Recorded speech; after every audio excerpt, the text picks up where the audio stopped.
I had been with Carrie for 10 years, best friends since we met at the age of 12 in high school. We had tons of amazing memories. We've traveled to several countries together and made long-term work for 3 years while separated due to studies. Last Thursday I proposed to her in St. Lucia, not in front of anyone mind you, I wanted it to just be private. She didn't say anything and I was thinking, oh shit, did I say or do something wrong? She started crying and said she had something to explain to me. She didn't want to marry me because she'd been sleeping with the coworker she said was just a friend for around 3 months. She said she rationalized it was just a thing that would pass, but it's continued, and she said she loves me so much. More than I'll ever understand, that I've helped her so much and she doesn't even know why she has done this. She said she loved me too much to marry me knowing she'd done what she did. She doesn't love the guy. It was just sex and she had been trying to stop the affair, but I proposed before that happened and she said she knew when I was kneeling that she couldn't marry me, not after everything I'd done for her, so she told me. I feel like my whole world has shattered. We had an awkward flight home on Friday evening and haven't spoken since. She has tried calling me but I haven't answered and I have until Monday off, so I'm just here. I've barely eaten. I feel like there's a black hole in my stomach draining everything I have mentally. I can't wrap my head around the fact that she was cheating, that she lied, that she hid it from me. My sister apparently had some words for her. I'm trying to pretend I'm okay, but I'm not. Every morning that I've woken up since last week Friday morning has just been bleak.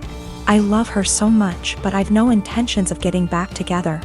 I don't think I would ever be able to trust her again, much less forgive her, for a very long time. My best friend brought a 6-pack yesterday and we drank in the evening. I cried my eyes out in the shower last night. I never cry, not even when my mom, who I was extremely close to, passed away. But I was sobbing like a child last night, and honestly I would have loved if my mom had been there to tell me it'd be okay. My sister brought over some breakfast this morning and basically made me eat because she knows I haven't really been eating lately. Zero appetite. I knew my ex for almost 10 years. We go back all the way to high school and have been friends. After we graduated I said it and asked her out and we became a couple. We dated for almost 6 years before she came to me and told me she was pregnant. I won't lie, I loved her at the time and this was actually quite exciting to me, so I proposed. She, however, seemed super worried. I sat down and talked with her about it. I told her that even if she did decide to terminate the pregnancy I would be by her side and still wanted to marry her.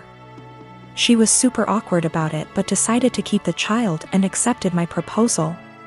These past 7 months have been a roller coaster. She moved in with me and we began getting ready for our daughter's birth, and we were planning on getting married after she is born. That was until a few weeks ago. An old acquaintance from high school reached out to me. I was never good friends with him, but he said that he felt guilty about letting an innocent man suffer for his and my ex's mistakes. This guy claimed that he was the father of my ex's child and that my ex had been lying to me. It turns out that my ex and him got reacquainted about a year ago and started having sex. Around the time my ex got pregnant, they began having unprotected sex. He is not lying about this. He sent me photos of them together and showed me texts between the two of them. I was able to get my ex's phone and confirmed they were real. Along with this, he sent me a string of Facebook messages of my ex admitting to lying to me because I make more money than the real father, and she would rather I care for it. Suffice to say, I was pissed. I confronted her, she cried, I cried, it was a mess. In the end, I broke it off then and there and evicted her from my apartment. She's in the process of moving out now, but I have not said a single word to her. I have pretty much told her that I want her out of my life. I also demanded a DNA test the minute the child is born. If it is mine, I'll help her support it. If not, then I am never seeing her again. I've been cold to her. Her and her parents has tried multiple times to work it out with me, but I've refused any contact with them. At one point she got all of her friends together to try to talk to me, and I kicked them out of the apartment with threats of calling the police. Anytime she's tried to reconcile, I've shut it down. My friends are saying I'm in wrong here. According to them, she's pregnant, and because of that I should at least be helping her till the baby is born, even if it isn't mine. I disagree fully. But I could be wrong. So, right now I'm in kinda a shitty situation. I've been treating my ex-fiancé pretty cold and demanding a paternity test for the child she's carrying. All of my friends are saying I'm being a major asshole, but I don't feel that way. My twin sister, May, and I are identical. At the end of our first year of college, I was in a car accident, and I ended up with a facial scar and major trauma. I started seeing a therapist because of the nightmares and the fact that I was panicking anytime I got into a car. That led to me realizing there were some deeper issues, which we worked on. As part of that work, I got a physical. Started working with a dietitian to fix my diet and the smorgasbord of vitamin deficiencies it caused. I started working out, strength training 3 days and sprints or hit on 3 with our older sis. By the end of our first year of college, we had each gained about 30 pounds. By the end of the next year, I had lost half of it, but I was smaller at 134 pounds. Than my previous 120 because of the muscle mass. And that's been my size for the past half-decade. I found a new beautician, and she gave me long layers to make my natural curls be curls instead of waves of frizz. I always wanted, but that my old one said would look bad, and refused. I stopped bleaching it and let it go its natural dark blonde / light brown. I stopped spray tanning. Again, that's been my look for the past 5 years. I live in a rural area, and the internet isn't great. Things like FaceTime just aren't options, and I can't post a lot of pics on social media /see of it. This is relevant because a big issue is that May didn't see me over the quarantine. We talked on the phone a couple times a week, but it mostly revolved around her wedding planning. She got engaged before the Rona put us on lockdown. I wasn't her mo, so mostly I was being told decisions, not involved in the process. When it came to the bridesmaids' dresses, May sent our sister, SIL, and me a link and told us to get it in our size. Same with hair and makeup, but we had to arrange for a beautician because May's wouldn't do more than 4. And she wanted her friends at the appointment with her. Except she didn't do a bachelorette party with us, she did with her friends, or rehearsal dinner. So May didn't see any of us until the start of the wedding. She was livid. Apparently, she thought we would have stopped working out because of the Rona, even though we did it at home. Or that we would have stopped when she announced her engagement, so we didn't upstage her. She was mad because I didn't try to hide my scar and didn't tan, thought it would be implied. She made several snide remarks before throwing a drunk temper tantrum at the reception, basically accusing the 3 of us. But me ESP of trying to upstage her. I don't have that excuse /C I was a DD so sober, but I, quite famously, have a low tolerance for angry or crying drunks.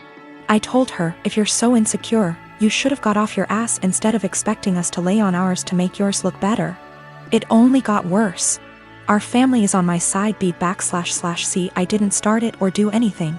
But his family and her friends are giving me shit. Me and my daughter, Anya, are from India. Our native language is Hindi. She 11 years old now. Her father died when she was 5 and I immigrated to States because everyone was trying to get me remarried to a 60-year-old sleazebag. Because... Oh no. However will a woman live or raise a child alone? I started dating my now husband when Anya was 6. He had a 5-year-old son, Ben, 50% custody. Me, Anya, Ben, husband and Ben's mom get along really well. The kids were very well adjusted and they were genuinely happy when we got married. Whenever tensions arose, we dealt with them patiently. Let's just say after walking through the minefield of Indian family / drama, diffusing these toy bombs were very easy. Anya has a habit of talking in Hindi when she gets really excited.